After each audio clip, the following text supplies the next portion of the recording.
What So was it would be it? fascinating to think about what's that? No, you were finishing a thought. Can you hear me? Yeah. Yeah, yeah, no, it would be fascinating. It would be fascinating to think about how these psychological operations would work on Buddhists versus Christians. Like that would be a fascinating discovery, um, because of the different sets of mindsets. Like one is present, and what matters to them is present versus something. The other group is like looking towards something. They're building to something. They're yeah. So that's what the whole kind of diatribe I went on. Yeah. Yeah, but living in Southeast Asia, like the Thailand, I'm just trying to think like generally generally they're supposed to be that way, but it's just like Americans, you would say like, oh, America is a Christian country. But you think about how many people are really acting in the way of Christianity. However, the culture is kind of built in that way, like on the grand scale. But individually, you see people are like, Yes. they're trying, I guess you could say. Yeah. So these And military, that's a cool thing about your perspective is you get you get to understand human nature from these different perspectives. So you're like, well, is that's a human condition versus because you go from Thailand to Norway to Germany to Japan to America, and you get to see all these slices, and then you go, oh, that's a human trait versus a German trait. That's a human trait versus a Thai trait, right? That's see, I love that.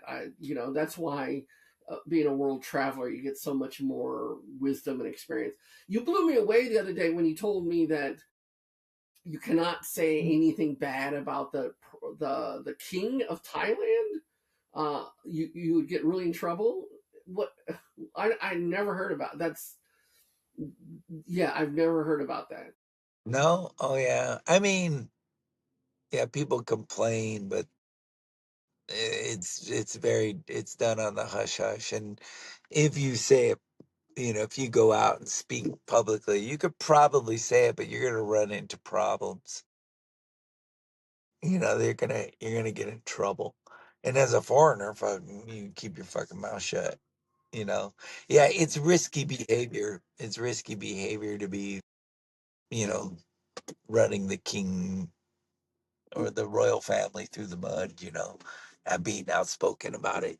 This not. Yeah, Well, my Thai friends were telling you about that they were like, no, you don't do that. yeah, Yeah. yeah. No, that's absolutely fascinating. Uh, You didn't know that. You didn't know about the because royal. that sounds like something American right now. No, no, I'm not. Yeah, I'm not well versed. I didn't realize they had like a monarchy or yeah, a monarchy. And is that yeah? Um, that's yeah. No, that's But absolutely they fascinating. have a government. They have a Yeah, government. They like a prime minister. But the king is like, for example, when I was in Thailand, there was this older king. I don't even know what his name is, but he was beloved. Like everybody loved this king. And I mean, as far as I can see, he did a lot of good. Like he was beloved because it seemed like he really cared about the people and everything like that. So, people had shrines of him and, they would say, my king, almost every like restaurant, every little business, they all had like a little shrine of him, above the door and stuff. And so in every place. But he had a son, and his son was a bad seed. And his son was like, oh yeah, he got in a lot of trouble. He he was a womanizer, and there was this rumor that he killed somebody, out of just being Billy badass. I can do it, and I can get away with it. And then they made it go away, and then the beloved king died, and he had an older sister that everybody loves the way they love the king, but that's not the way it works. So the troublemaker's son ended up being king, and so now people are like, they don't really have shrines of that dude on their wall or anything like that. So it's the way it was, well, how the Thai people all were just like, I mean, really, it was like a worshiping of the king, but it's not like that really anymore. So it's changing Yeah. because that king was something. He was like king for something like 65 years or something. Yeah, that's the thing about it is it gets entrenched in your culture. Like I mean, that's the cool thing about our American culture is that people don't last long enough to be able to be kind of canonized in that sense.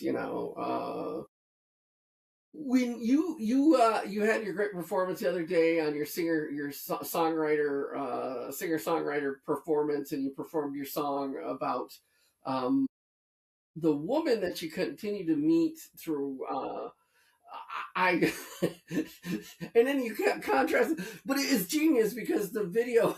Maybe I should clip that in because the contrast is that you're singing about this amazingly self-actualized human that moves through like life, right? And then you have this person sitting next to you, the girl, the other the singer, um, and she's just kind of discovering herself, and she's just you kind of like just you saw her shrink, like just sadly. It was a terrible thing, but you saw her like shrink to about two-thirds the size. So she started normal size, and by the end of the song, she was only like this big, sitting on a chair, and she's sitting there, like oh, and like wisps of smoke were coming off her, like she just kind of like melted or whatever. But um,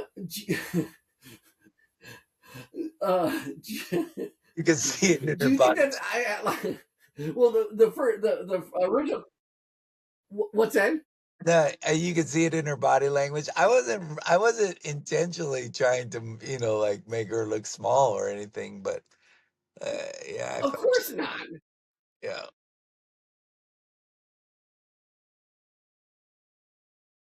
But do you think the person you sung the song about? Do you think how do you think that person wears a mask? Maybe you could go into the detail about that story a little bit, um, Yeah, if you don't so mind, kind of bringing us up to speed.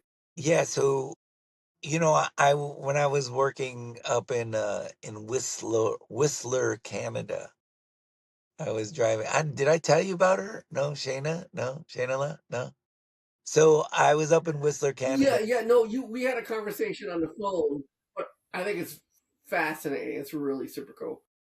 Yeah, so we were up there working, and we arrived this location. It was like a condominium, and I think we were renting, like Airbnb a place, and then um it was nighttime, and I was pulling all the stuff out of my car to in the parking lot to go bring it into the condo. And then I saw these two girls working under the car, and they were changing a tire in the middle of the night, like in the dark. And I saw them, and they didn't have a flashlight or anything. And I walked by, and I saw it was like two girls, and they were just doing what they had to do. And I was like, "Hey, you guys need help?" And then they looked up, and I remember Shayna looking up at me and going, "Nah, we got it. We got this. We're just changing the tire of this." I was like, "Okay, well, if you need some help," and so after that, then like we were there for like a week, but they were there too. Well, it turns out we ended up becoming friends, and it was Shayna La and her sister, but she it turns out I got to know her, and they were up there. I don't know if I told you this. They were up there because Shayna was taking her sister, who you could see the relationship. It was like definitely big sister taking care of little sister. Little sister was just kind of like but I mean, they weren't young. They were, I don't know, maybe late 20s, early 30s. And so it was big sister taking care of little sister. And then when I found out, what are you guys doing up here? She's like, well, I brought my sister out here because I wanted her to get away from things, and we were just gonna spend some sister time. And I said, oh, I was like, she's like, yeah, she's going through a hard time.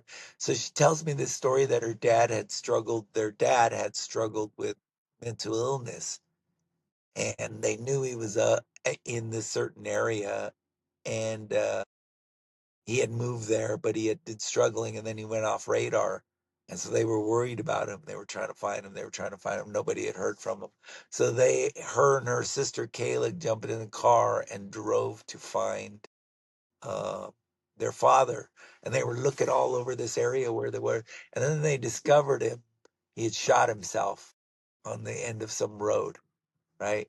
Oh wow, Yeah, so it was a hard deal wow. to swallow, and her sister Kayla wasn't dealing with it well, so Shayna was up there playing the big sister. You got this, we were going to be good, just to help her process it. So she was that rock for Kayla through her life. That's how I knew her.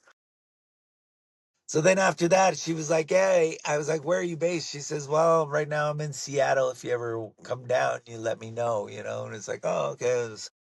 And then that's when from when I left Canada, I was swinging back down to Seattle before I went back to San Francisco, and that's when I went to go visit her. And that's what she was, and then that was the whole experience about.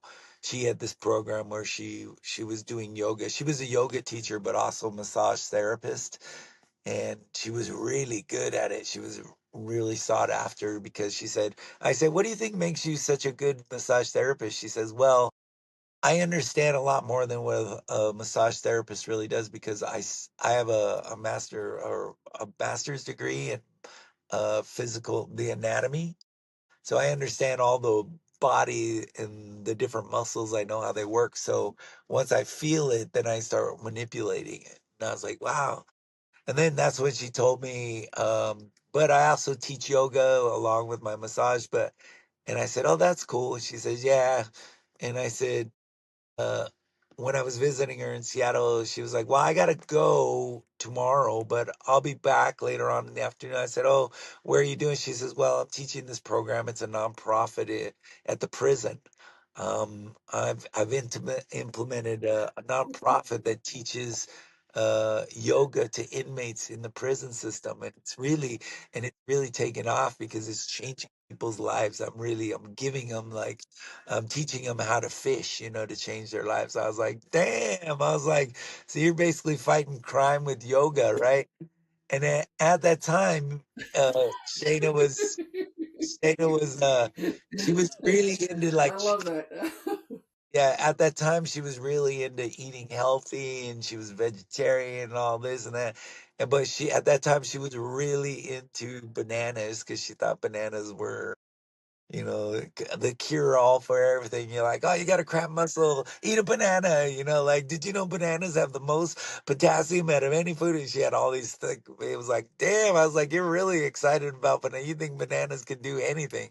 I was like, so if you were a superhero, you would probably be fighting crime with yoga and bananas. And that came up with the idea of this superhero called Banana Girl, short for Nana Girl. So when she went away that day when I was in Seattle, she went away to go do the yoga behind the bars with her to her inmates.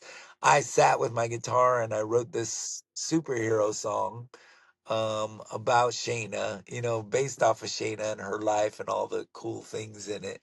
And I had a kind of a crush on her, so I was also kind of like trying to impress her. So the superhero had all the little elements of who she was. And like one of my favorite parts is that she had these bangs that she would cut her hair really short bangs, and they're very distinctive. And I remember asking her, I was like, "Why do you cut your hair like just so short?" Like, because she just looked at me like, "Because I like it like that." Like any other questions, I was like, "Enough said." Like that's all, because Shayna likes it like that. And because she was in the heart of Seattle, she had these cool ass leather boots. They were like Doc Martens, but they were like high top Doc Martens and almost came up to her knees. So that was very distinctive, those bangs and the and her leather red boots. And I put that in the song, about her superhero, because Wonder Woman wears red boots. So I was like talking about that, and then it just Yeah. kept rolling. Like the whole song kept rolling about who Nana Girl, this superhero who fights crime with bananas, you know, and I had a lot of fun. And then I ended up that night, we were going to go to a dinner party at one of her best friend's house.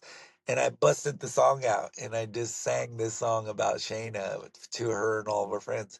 But then I just put it away. I never played it again. And then, later on down the road, I saw Shayna in different places in India. We hung out. She was becoming a yoga master over there, studying over there.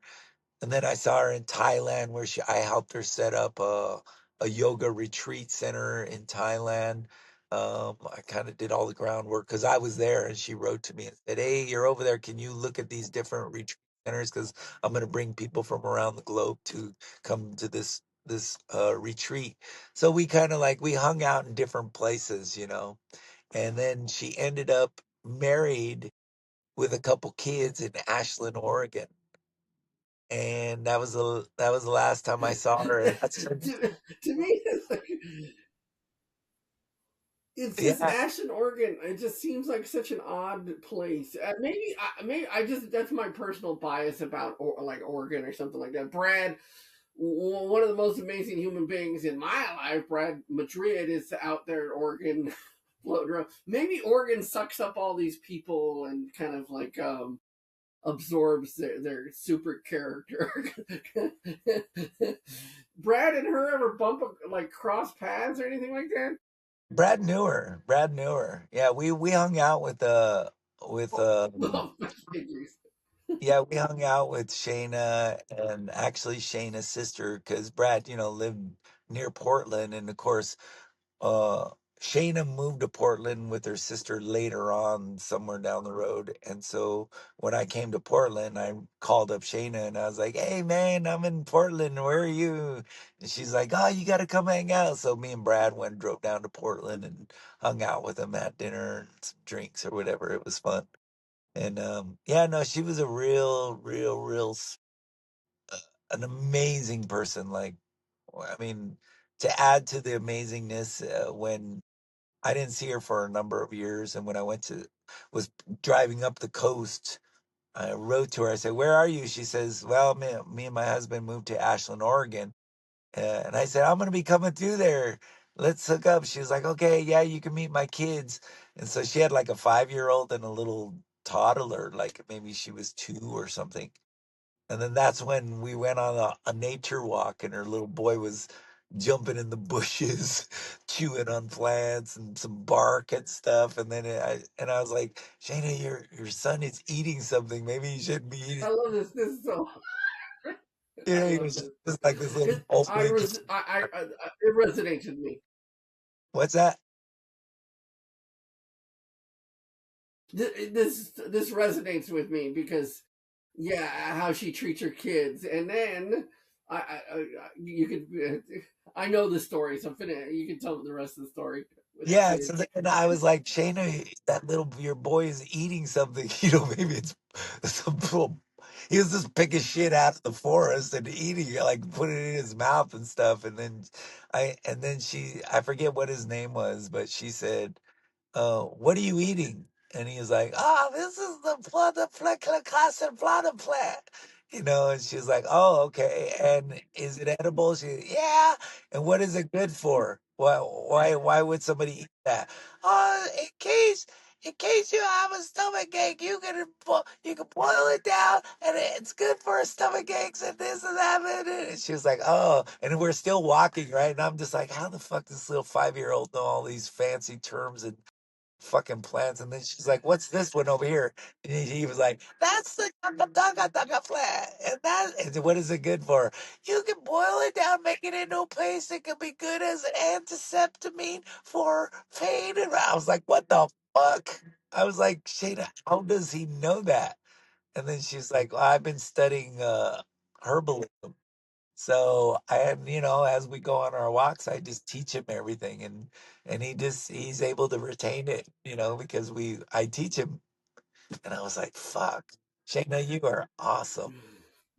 And then That's the sad incredible. story, the sad part of this whole adventure of one of the most amazing people on the planet I ever met was Shayna called me up. I was on my way to a gig, and she called me up and says, "Hey, did you get that link?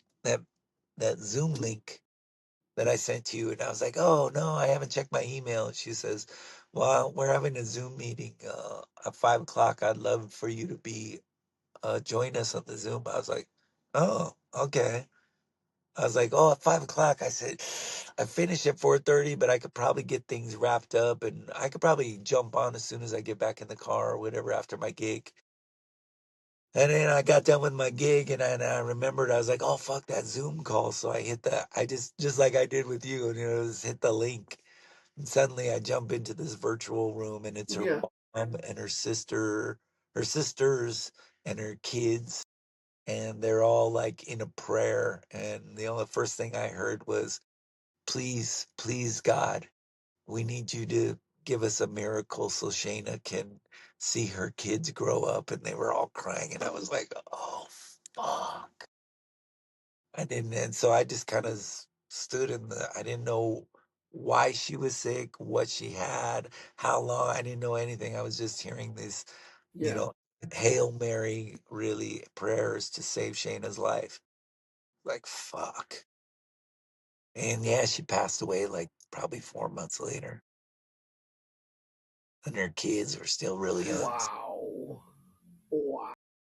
She was one of the most Wow. healthy Well, people I, that's I ever met, like crazy.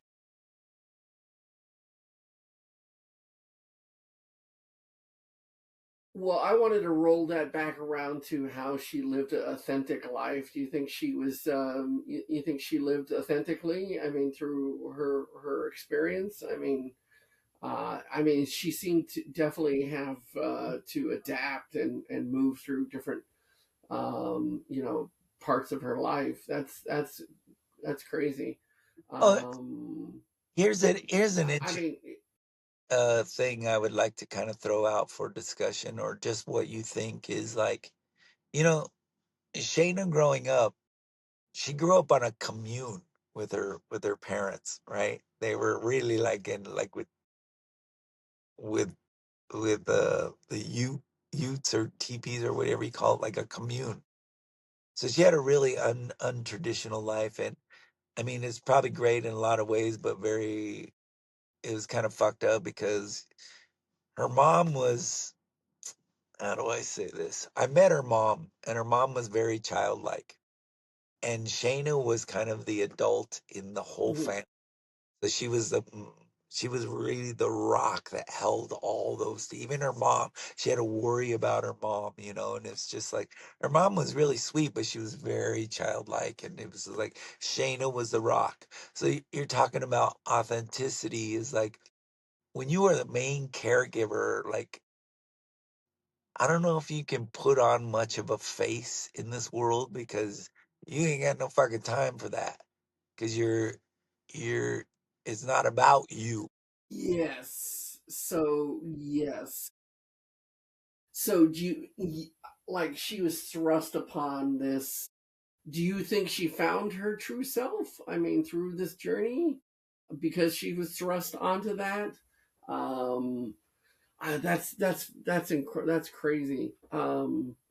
Yeah, because that's a trait that happens when you're in a generational when you have generational trauma, and you're born into it. You take on certain roles, and a lot of times, and it's genius because you create a superhero song about her, but you there's a Superman role that people step into with generational trauma, and she was living up to that superhero role by taking care of her sister, by taking care of people who were oppressed or who had their liberty taken away in prison, with her children, all those pieces. She lived that superhero role, but because it was thrust upon her, was that her authentic self?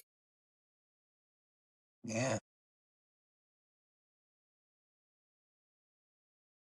Yeah, that's that's crazy. Well, you Because you probably told me that story, Richie, but you didn't tell me the end part of the story. know that she died. You mean that she died? You didn't know that part? No. But it's so powerful, man. That's incredible. Wow, wow. Just yeah, that's something. That is something. I'm going through a little mourning process right now. Let me go through the whole shock Grieving. because you set this character up. You set this amazing human being up, and then you just murder her in front of me. No, no, no. I don't mean to take it lightly because you It's did have this like experience and stuff like it's that. like But reading the like Superman in this little comic short where Superman span, dies. Yeah, yeah, yeah. No, that's crazy. It's a well, and but you've you know, there's this thing called unsung. Like do you know what it means to be unsung? Like there's all these heroes throughout history that they never get songs sung about them, but you you're singing a song about her, so that's a powerful thing. So she's not unsung. So you're continuing her legacy by doing this. This is cool, man. yeah. this I mean, is I this is actually really cool. included. I Um, actually I actually included her in my history hunter um my history hunter list with all the the cool famous people from history or you know but she is now in the rotation of the history. that's awesome. I made That's cool. like I made a poster. I'll send you the poster of I literally blew it up because in my history hunter shows I tell her story. That's I didn't realize that. Wow, that's awesome. It's way cool. Well, Yeah, we're gonna because have to explore more about that. the whole Um, idea of and, and I, the whole idea of the history hunter is to make sure that these people's stories stay alive. 1000%. And I think one of the things we're trying to establish is why we're doing this podcast. Like, oh, a couple old beaner, sentient bean burritos are getting together and they're like, oh, just chewing on the fat, rah, rah, rah, talking about stuff. But you're this is I think for me, we're legacy building, Richie. I think this is part of like I'm going to share this with my children for them to know my authentic self and how I relate to somebody. And because we're contrasting human beings. We live these different contrasted lives, but we have this shared connection between me, you, the shady characters that we'll pull those guys on here eventually. Um, and I think it's important that we kind of put that down, right? Because I'm not going to be here forever, and I want somebody to write a history hunter story about me. Uh, um, yeah, so that's brilliant. Um, hey, I'm gonna get these. I gotta want to publish the first Yeah, one. I got it down. I'm gonna put some stuff into it. I think this one is genius. yeah, and I think once you put the first one together, then I'm gonna send that to Brad, and I think that'll get him pretty motivated to jump on and be a part. And even the other guys, we'll send them the link and say, because I'm sure they could just stick it on and watch it. They all watch whatever. So, um, but we want to Yeah, hop on. Yeah. officially invite them to join us. So,